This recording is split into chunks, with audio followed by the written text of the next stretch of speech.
Bienvenidos a El Milagro de las Rosas, Parroquia Nuestra Señora de Guadalupe, La Villa Zona 10.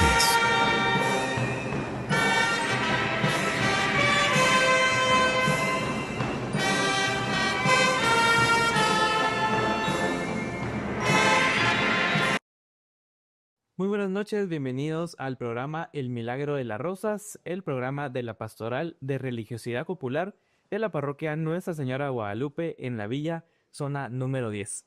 Es un gusto poderles acompañar una noche más a través de Arcángel Cor, a quien agradecemos este espacio que nos brinda para poder darle a conocer a usted las actividades que se desarrollan allá en la Villa de Guadalupe. Pues queremos informarles que ya para el día de hoy ha iniciado el rezo del novenario. Queremos invitarles a todos ustedes a que nos acompañen a rezar junto a la Santísima Virgen María este novenario. Regularmente va a estar en el horario de 5 de la tarde, antes de la misa de las 6 de la tarde. Va a variar un poquito los fines de semana, así que le invitamos a estar pendiente de nuestras redes sociales para que usted se entere, y pues desde ya le acordé la invitación a visitar a la Santísima Virgen que ya va a estar, que ya está en su altar, y pues a rezar también este novenario. Y por supuesto a todas las demás actividades que tenemos y que vamos a ir informándoles en estos programas. Pero para el día de hoy pues tengo el agrado y el gusto de poder presentar en este programa en la versión festiva, porque ya nos acompañó en la versión de Cuaresma, a el licenciado Walter Gutiérrez. Walter, muy buenas noches. Gracias, Mario. De verdad que es un verdadero honor poder estar contigo y con el programa de la Parroquia de la Villa de Guadalupe, porque justamente tiene todo el ciclo como le corresponde a un pueblo antiguo y que ahora pues es un barrio, pero siempre fue un pueblo y que tenía toda la religiosidad popular distribuida en los ciclos propios pues que la Iglesia manda. Así que de verdad es un gusto estar por acá, y aunque estos diciembres ya no son tan fríos, ¿verdad? Bastante calor lo que hay, pero siempre muy contentos de poder participar con ustedes. Muchas gracias. Pues déjenme comentarles a todos ustedes que Walter es historiador, también es catedrático titular en la Universidad de San Carlos de Guatemala, y pues también ha sido historiador en hermandades y, pues, cómo no mencionar, pues también director de la revista Las Tres Potencias, tanto en su versión impresa como radial. Así que pues las tablas, dicen ahora, están presentes. Walter, pues hoy nos vamos a desviar un poquito del tema propiamente de la villa para poder hablar acerca de estas tradiciones tan bonitas de fin de año, que nos marcan, que es otro ciclo muy especial, otro ciclo muy fuerte, tanto de la iglesia como pues de esta vida de las procesiones, que ha ido pues también aumentando y creciendo. Así que vamos a hablar acerca de esta temporada, y pues que tiene siempre este olor a ponche, a pino, a cohetes, eh, pero tal vez empezar por el inicio, dicen por ahí. ¿Cómo inicia? No, más bien, no cómo no.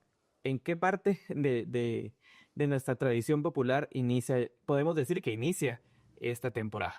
Bueno, podríamos recapitular un poquito, Mario, sobre que no hay ciclos más ricos en Guatemala festivos que la Cuaresma, Semana Santa y el ciclo navideño. Ahí, en estos dos, es donde nosotros podemos constatar cómo fuimos creando nuestra propia versión de la fiesta. Habría que decir que, hablando ya propiamente del ciclo navideño, que cuando los españoles llegan a nuestro país, a la región que hoy conocemos como Guatemala, ya el calendario prácticamente y la fiesta estaba completamente definida. Hay una fiesta de la Inmaculada Concepción, hay una fiesta de Navidad y hay una preparación a la fiesta de Navidad. Va a ser con el proceso de conquista que se va a agregar una fiesta interesantísima, que es justamente la que ustedes tienen como titular, que es la fiesta de la Virgen de Guadalupe. Pero tendríamos que decir entonces que este ciclo navideño, si bien es cierto, no está muy bien marcado, por ejemplo, como el Corpus Christi, que ya está en 1530, como la fiesta de Santiago Apóstol, que ya está en 1525. Las fiestas navideñas no aparecen tan rápido registradas en documentos, y eso tiene una explicación. Lo que sucede es que las fiestas navideñas son más de interior, ¿verdad? Son más hacia adentro de las familias, adentro de las iglesias, mientras que las otras fiestas, Santiago Apóstol, Corpus Christi y después a partir más o menos de 1545, la Semana Santa, son de calle. Entonces ahí tienen que intervenir las autoridades. Por eso es que quizás cuando nosotros buscamos el origen primigenio de estas fiestas en nuestros registros, lo encontramos un poco tarde.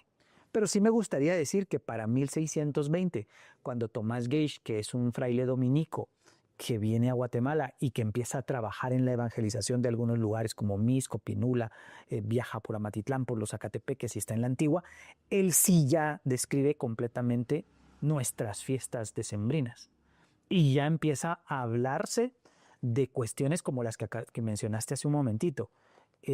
Los olores tradicionales, la incorporación de cuestiones que tienen que ver con el mundo maya. Quiere decir que para 1620 ya estaba incrustada, ya se había asentado y ya tenía sus propias variantes y sus propias características. Interesante porque, bien decís, estas partes mayas, creo que regar pino ha de ser una de ellas. También, pues, estos sonidos, no los mencionamos, las tortugas. Claro. Estoy segurísimo que vienen de por ahí. Totalmente. Fíjate que cuando Fray Francisco Jiménez, que es el otro cronista dominico, pero es de un siglo más tarde, más o menos en 1720, habla de las Pascuas de los pueblos indígenas. Él se refiere justamente a fiestas preparatorias o fiestas de ciclos amplios que celebraban los mayas, pero él las asocia con anteriores a la llegada de ellos como evangelizadores. Pero lo que quiero decir es que él justamente dice que así como en España se esparce la juncia y el romero en el suelo, ¿verdad?, para dar olor, en Guatemala se riega pino, ¿verdad?, para dar olor. Esto tiene que ver justamente con rituales de purificación, de separación de lo ordinario, digamos, para crear un mundo especial. Y entonces estas acciones, como en este caso la acción maya de tirar pino, de regar pino, es increíble, pero está presente hasta el día de hoy. A mí me parece sorprendente cómo el 24 de diciembre por la mañana en las colonias, en los barrios, en los residenciales, incluso en las puertas de los condominios, hay vendedoras de pino para aromatizar el ambiente. Claro que ya tenemos observaciones de ecologistas sobre ese tema, ¿verdad? Pero, o sea, no sé, esto es una cosa que hay que siempre como negociar y pactar. Claro que no sé, esas cosas no se firman, pero que tienen que ver con la conservación de algunas manifestaciones culturales, y en este caso la del pino es muy interesante. Y luego, por ejemplo, que acabas de mencionar, el sonido de la tortuga, que si ustedes en su casa quieren hacer el ejercicio, solo piensen en las posadas y ustedes mismos van a replicar el clásico sonido de las tortugas, porque lo hacemos hasta con las bocinas de los carros. Esa es una tonadita que es muy difícil saber exactamente de cuándo procede, pero es innegable que es completamente maya, ¿verdad? O sea, el instrumento es maya, la tonada es muy probable que sea maya, por algunas asociaciones lo podríamos más o menos intuir.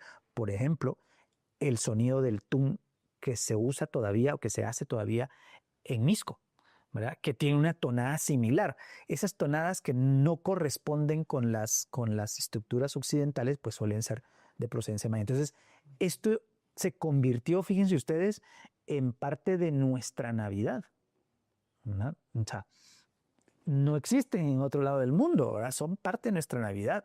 Por ejemplo, la manzanilla, que en México se usa para otro tipo de cosas, aquí nosotros la usamos para adornar.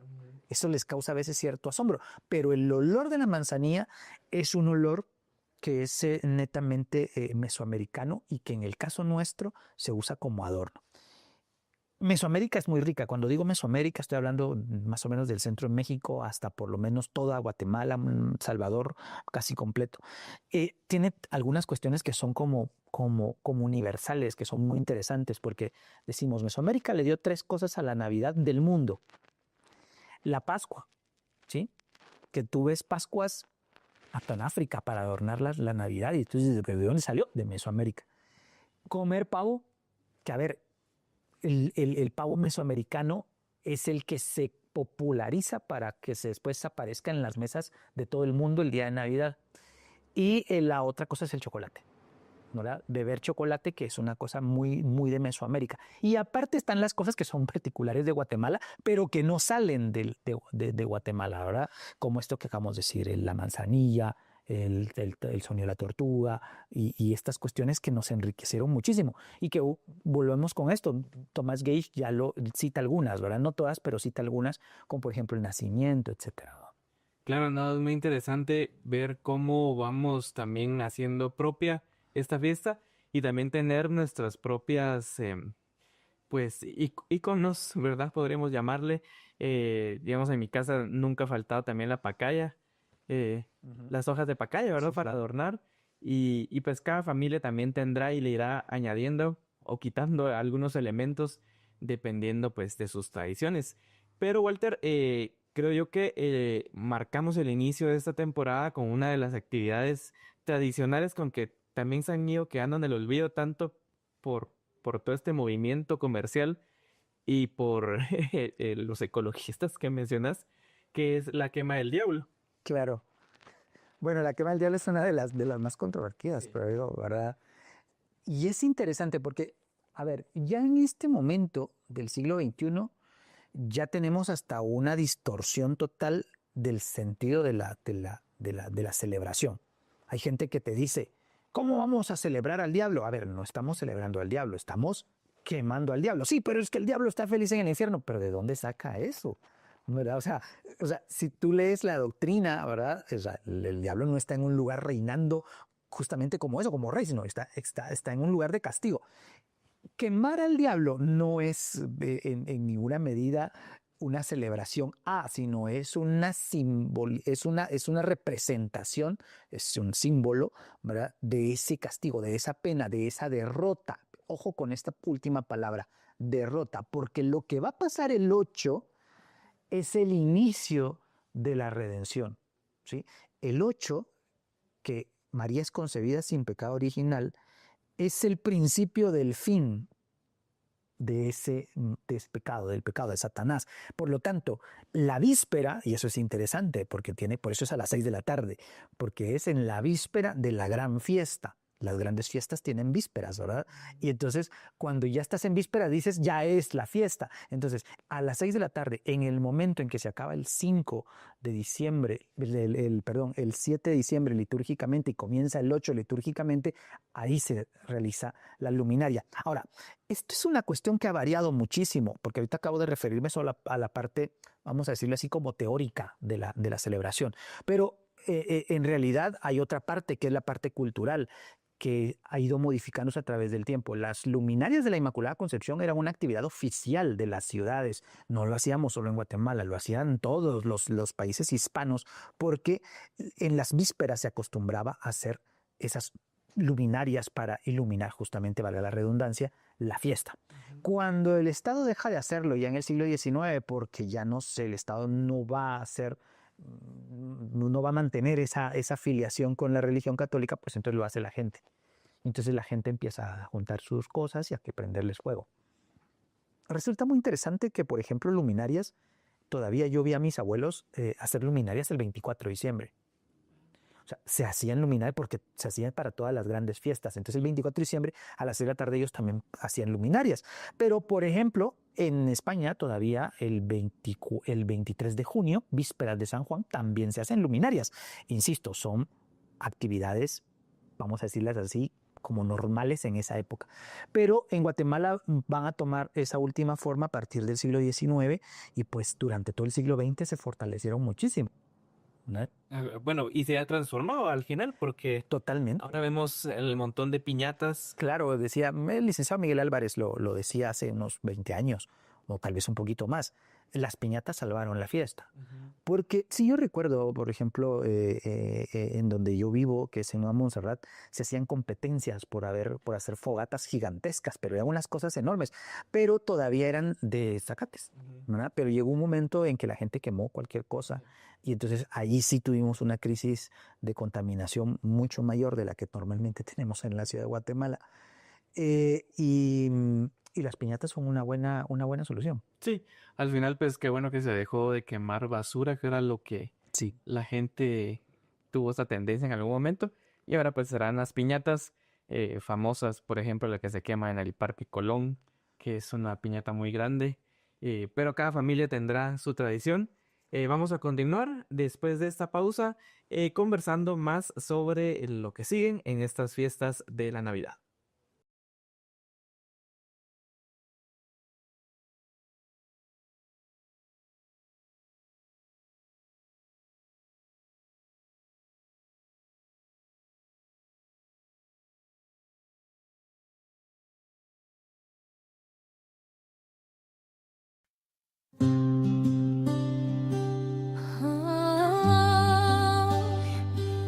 Navidad, la luz renace y el cielo empieza a cantar. Se abren los cielos con cada ilusión, despiertan las voces del corazón. La noche brilla, la estrella guía y un susurro santo nos da alegría. Los pasos suenan, se acerca el bien, la fe renace otra vez también. El aire vibra, se siente ya. La Navidad nos quiere abrazar. El mundo entero se ilumina, la esperanza vuelve a respirar. Sube la llama que ilumina, la promesa empieza a brillar. Ya es Navidad encendida, como un cielo que la vida bendecida. Vuela alto la alegría, se despierta la armonía. Navidad encendida, que resuena en cada vida. Hoy cantamos juntos, que en tu alma vuelva a reinar. Los ángeles bajan cantando paz. La noche entera se vuelve un altar. 1000 campanas tocan su verdad y el amor divino vuelve a brotar. En cada abrazo un milagro hay, y en cada sueño un cielo más. El mundo entero quiere gritar: Jesús nació para iluminar, y el mundo entero se ilumina. La esperanza vuelve a respirar. Sube la llama que ilumina, la promesa empieza a brillar.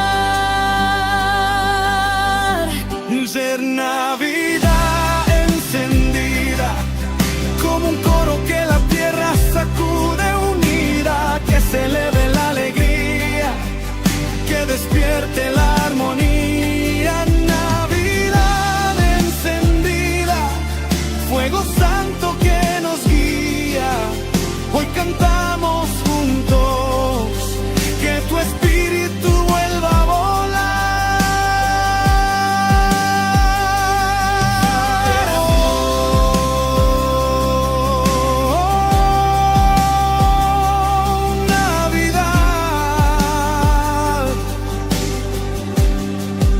Bueno, continuamos en el programa El Milagro de las Rosas de la Villa de Guadalupe en la zona número 10 con este tan interesante tema de las fiestas de fin de año, las fiestas de Navidad, y nos quedamos, Walter, platicando acerca de pues el inicio de las mismas, el inicio tradicional. Todavía vemos muchos que hasta ese día decimos ya es la temporada, que es la quema del diablo.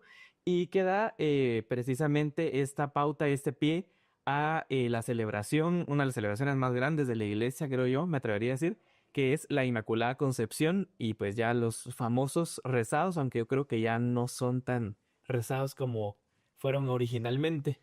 Claro, pues el término rezado implica que fueras rezando, ¿verdad? Que la gente salía a rezar, a acompañar a la Virgen y era una cuestión un poquito como muy comunitaria. Ahora, eso no se ha perdido en lugares pequeños, ¿verdad? En algunas cabeceras municipales, en algunos barrios, en algunas pequeñas capillas de aldeas. O sea, eso siempre se mantiene así. Lo que pasa es que nosotros en la ciudad de Guatemala, creo que nuestros rezados se fueron alineando mucho con la Cuaresma y Semana Santa. La Cuaresma y Semana Santa es tan poderosa estéticamente hablando que influye. Y de hecho, no solo influye en Guatemala, influye en toda Centroamérica. Yo acabo de ver hace unos días la consagración, me parece, del Señor Sepultado y de la Virgen de Soledad del Calvario de San Salvador, y lo que es una procesión de Guatemala, ¿verdad? Entonces, es tan fuerte que los rezados del área metropolitana se fueron, diríamos, modificando hasta hacerlos muy parecidos a la Cuaresma y Semana Santa. Las andas son muy grandes, las bandas son enormes, los adornos son muy elaborados, que no está mal, por supuesto que no está mal, ¿verdad? Por ejemplo, el tema de las bandas es increíblemente sorprendente, porque la música de los rezados, que es una incorporación, vamos a decir que no más allá del siglo XX, para que se pueda ejecutar y se pueda saborear bien necesita cierto nivel de tecnicidad que las bandas actualmente sí le están dando, ¿verdad? Entonces, pues eso es una cuestión beneficiosa. También es cierto que las andas grandes pudieran en algún momento ser positivas en la medida en que más gente está participando en eso y no se ha perdido el interés, ni la curiosidad, ni el deseo de ir a participar. Ahora bien, lo que sucede es que efectivamente ya no parecen rezados, sino parecen grandes cortejos procesionales, que vamos a decir que esto es parte de nuestro amoldamiento de la cultura. Y entonces es innegable que hay una gran inversión, ¿verdad? Por ejemplo, también me gustaría resaltar que la Inmaculada Concepción ha sido revalorizada en aspectos estéticos. Yo lo he escrito en algunos casos, en algunos lugares, que es gracias a la consagración de la Inmaculada Catedralicia en 1998 que se recupera completamente, ¿verdad? Y que hay una estética muy pulida, donde la Inmaculada estrena, se le peinan cabelleras maravillosas, se le dan joyas nuevas, etcétera, ¿verdad? Entonces, sí es una cuestión que vamos a decir que no es tan antigua, es reciente ese gran esplendor, pero que los rezados sí son verdaderas piezas, diríamos, de la tradición guatemalteca. En 1617 se jura patrona tutelar a la Inmaculada Concepción de San Francisco y eso ya nos habla de que hay una enorme brecha histórica que se ha recorrido y que las ha consagrado como grandes protagonistas del ciclo decembrino. Sí, y que cada vez también vemos más procesiones de la Inmaculada. De hecho, pues también va a haber en esta temporada, a inicios de año, una consagración que será la consagración de la Inmaculada de Santa Cecilia, a Don Bosco, en la zona 8, que nos habla pues también del crecimiento que han tenido también los barrios con toda esta celebración tan particular que da, pues que yo creo que los que cuando pensamos en un rezado, pues pensamos sobre todo en estas procesiones de la Inmaculada, pues que ya sabemos empiezan el 7, el 8, el 9, ahora también el 10, y luego pues tenemos la devoción a la Virgen de Guadalupe, que pues aquí en la villa siempre ha sido el 11 de diciembre, y luego pues le seguirá el día mayor, que es el 12, que lo ubicamos en la mayoría en el santuario de Guadalupe. Entonces, hablar un poquito de esta continuación de los rezados de la Inmaculada a los de Guadalupe. Yo diría que Nuestra Señora de Guadalupe es como la versión americana de la Inmaculada Concepción. De hecho, en un principio estaba en el 8 de diciembre y es hasta el siglo XVII cuando se mueve al siglo XVIII y se fija completamente, perdón, en el siglo XVII se fija en el 12 de diciembre y es cuando se queda completamente ahí, ¿verdad? Y entonces forma parte de una cuestión un poquito como más local, pero ese local, entre comillas, termina siendo de una región inmensa, porque recordemos, la Virgen de Guadalupe es reina de México y emperatriz de las Américas y las Islas Filipinas, es decir, que termina siendo casi global. Pero aquí lo interesante es cómo surge, ¿verdad? Cómo aparece dentro de la cosmovisión mexicana, tanto azteca o del Valle Central de México, como católica o cristiana, y cómo después se va expandiendo y va haciendo mucho, vamos a decirlo así, mucho clic con las otras regiones, con la región de Oaxaca, con la región de Michoacán, con la región poblana, Tlaxcala, y Guatemala no podía quedarse exenta porque tiene Guatemala vínculos enormes con México. Entonces, es nuestra propia versión de la Inmaculada Concepción, ¿verdad? La Virgen rodeada del sol, con la luna a los pies, ataviada con las estrellas, que es prácticamente el relato del Apocalipsis. Y entonces resulta muy interesante cómo queda inserta dentro de ese ciclo navideño, a tal grado que es una de las fiestas marianas sin duda más importantes de toda nuestra región. Creo que de verdad hay fiestas marianas que son ineludibles, ¿no? El 15 de agosto, el 8 de diciembre, el 7 de octubre y el 12 de diciembre. Y cuando a veces yo escucho, ¿verdad? Donde escuchamos en realidad que hay una como especie de competencia, ¿verdad? ¿Quién es la más querida? Si la del 15, si la del 7, si la del 8. Es muy difícil decirlo, muy difícil poder aproximarnos a una cuestión de tipo competitivo. Pero sí habría que reconocer que el arraigo de la Virgen de Guadalupe dentro de las capas sociales urbanas y rurales es tremenda, ¿no? Es tremenda. En la época de la colonia, la Virgen de Guadalupe tenía altar en la Catedral Metropolitana. Era el primer altar, era el altar del perdón. Y los polvoreros la tomaron como su patrona. Y entonces ahí tenés como una raíz muy interesante porque la Virgen de Guadalupe es una Virgen de pólvora, ¿verdad? Se le suele quemar mucha pólvora. Pensemos, aquí yo he estado en la Vía de Guadalupe y es increíble cuando viene, no, la verdad no sé qué avenida es, pero viene desde el fondo del barrio, creo que es la 14. Es la 9ª avenida. La 9ª avenida. Y es increíble la cantidad de cohetes que la retienen mucho tiempo.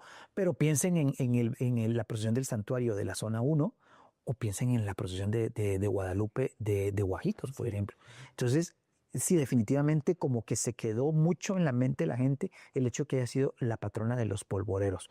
Y eso pues ya nos dice que en la época de la colonia tuvo un gran arraigo, continuó en la época republicana, y la Virgen de Guadalupe está alimentada por muchas cosas, ¿verdad?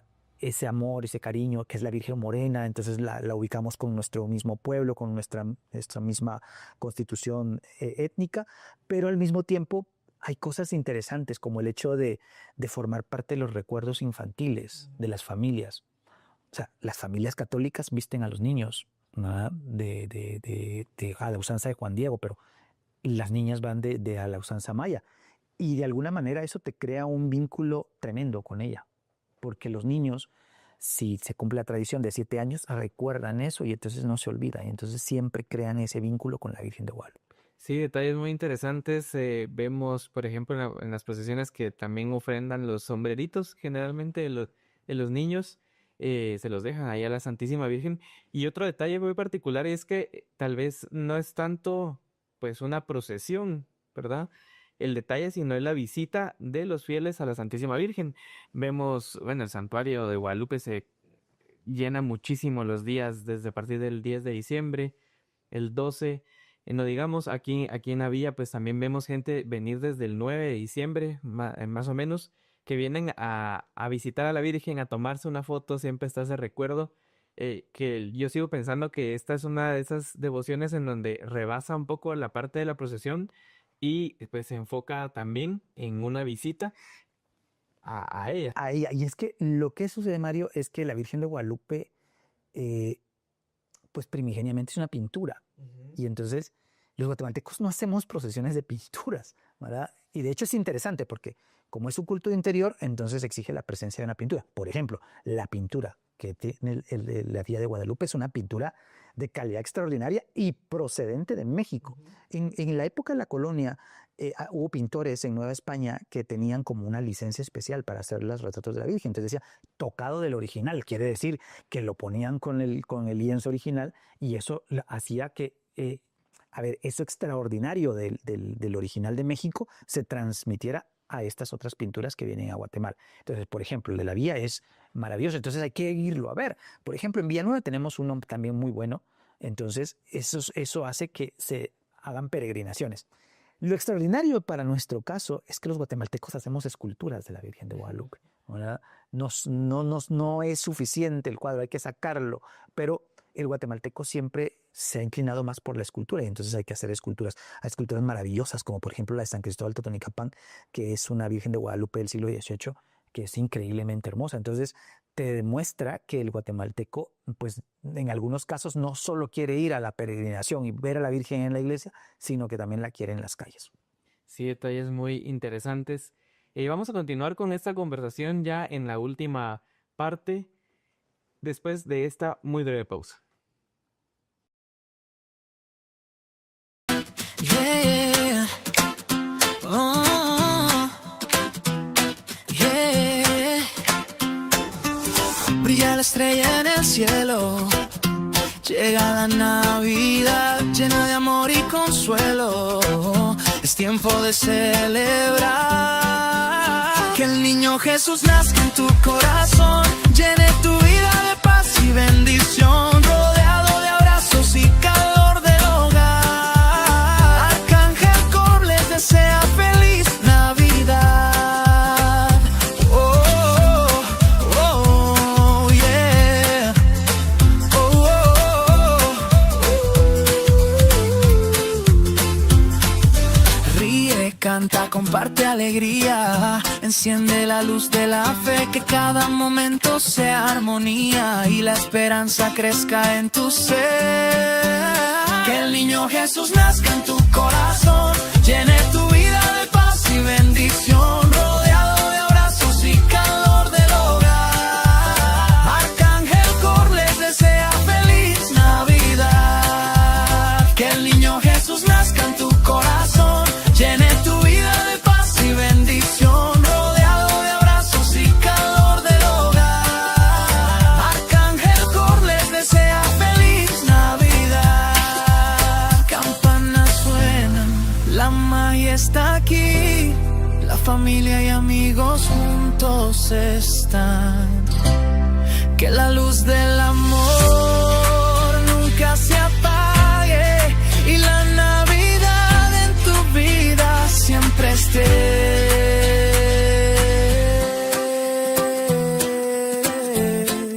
Arcángel Cor les desea feliz Navidad. Que el niño Jesús nazca en tu corazón, llene tu vida de paz y bendición, rodeado de abrazos y calor del hogar. Arcángel Cor les desea feliz Navidad. Que el niño Jesús nazca en tu corazón, llene tu vida de paz y bendición, rodeado de abrazos y calor del hogar. Arcángel Cor les desea feliz Navidad. Oh, oh, oh, oh, yeah. Oh, oh,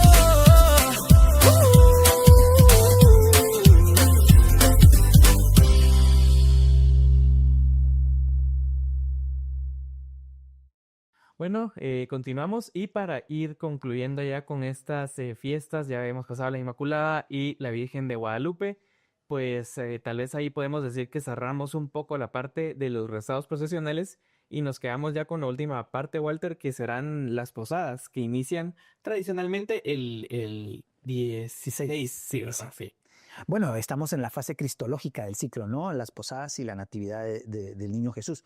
Estas son, diríamos, fiestas que tienen que ver con la necesidad pedagógica de enseñar la importancia de la venida de Cristo, ¿no?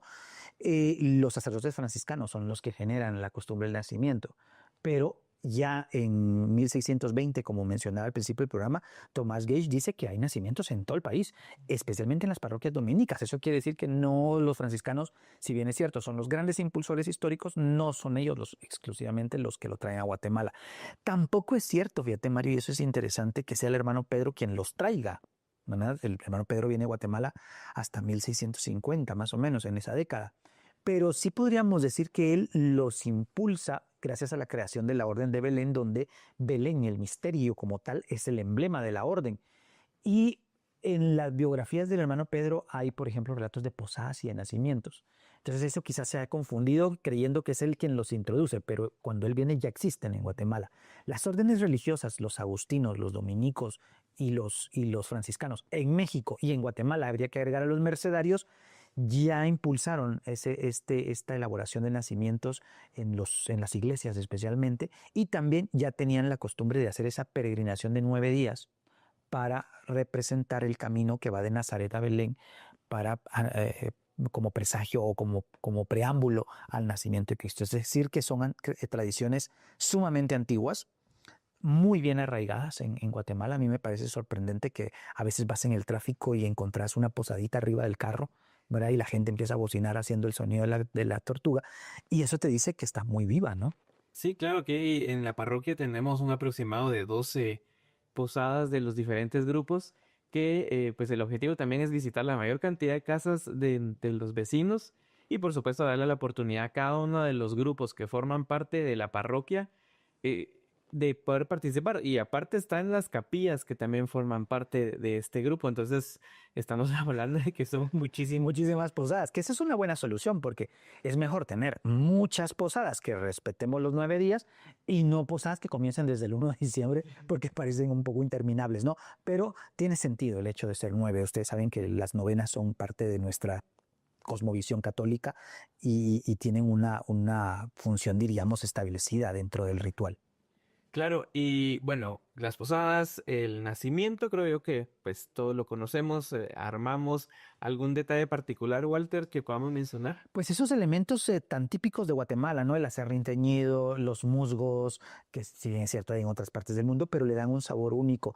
La incorporación de la manzanilla, de los gallitos, ¿verdad? Todas estas cosas que también los ecologistas ya nos tienen un poquito también como en la mira, pero que forman parte innegable de ese sabor, de ese olor y de esa tradición guatemalteca. Incluso, por ejemplo, los ranchitos de pajón, que son un aporte pues muy guatemalteco, muy local, y que le dan sabor y olor a esa tradición y que crean un vínculo tremendo entre las familias. Ahora, ese papá que está ahí tal vez trabajando de sol a sol y que es un poco rudo, pero ahí lo ves colocando las figuritas ahí en el mercadito. Todas esas cosas son las que tejen justamente la identidad familiar de la Navidad, cosa que no pasa en la Semana Santa, porque la Semana Santa es de calle, ¿verdad? Pero que pues cada una tiene su sabor, cada una tiene su importancia, y pues lo grandioso es que se hayan preservado a través de 5 siglos de historia. Claro, y para gusto los colores también tenemos el sabor de los tamales a las 12 de la noche con toda la cuetería, poner al niño o destaparlo, porque muchos ya lo ponen. Claro, es que este tema de verdad, Mario, es riquísimo, ¿no? Y la gastronomía, que no nos va a dar tiempo platicarla demasiado, pues tiene también esa parte, ¿no? Porque solo comerte un tamal es comerte pues toda nuestra herencia mestiza, ¿verdad? Cuando abres un tamal y te topas con una aceituna, con una alcaparra, estás incorporando esos sabores mediterráneos que, si bien es cierto, vienen a nosotros por el mundo hispano, pues somos musulmanes. Y entonces ahí empiezas a ver que tenemos herencia, una mixtura tremenda, y que, vuelvo a decirlo, sentarnos a comer un tamal es sentarnos a comer nuestra herencia mestiza de siglos. Bueno, vamos a tener que hacer un programa hablando un poco también de la gastronomía, que vale mucho la pena mencionar, que también es muy guatemalteca. Bueno, Walter, de verdad ha sido un gusto poder platicar nuevamente contigo. De verdad que las puertas de la villa están abiertas. Esperamos verte este próximo 11 de diciembre por acá. Espero que te dé tiempo de darte una vuelta, y muchísimas gracias por hacer este programa. Gracias, Mario, y espero también que todo salga muy bien en la Villa de Guadalupe. Bueno, muchísimas gracias. Que tengan todos ustedes muy feliz noche. Los esperamos el día de mañana en una entrega más de El Milagro de las Rosas. Sintonízanos el día de mañana para un programa más de El Milagro de las Rosas. Parroquia Nuestra Señora de Guadalupe, La Villa, Zona 10.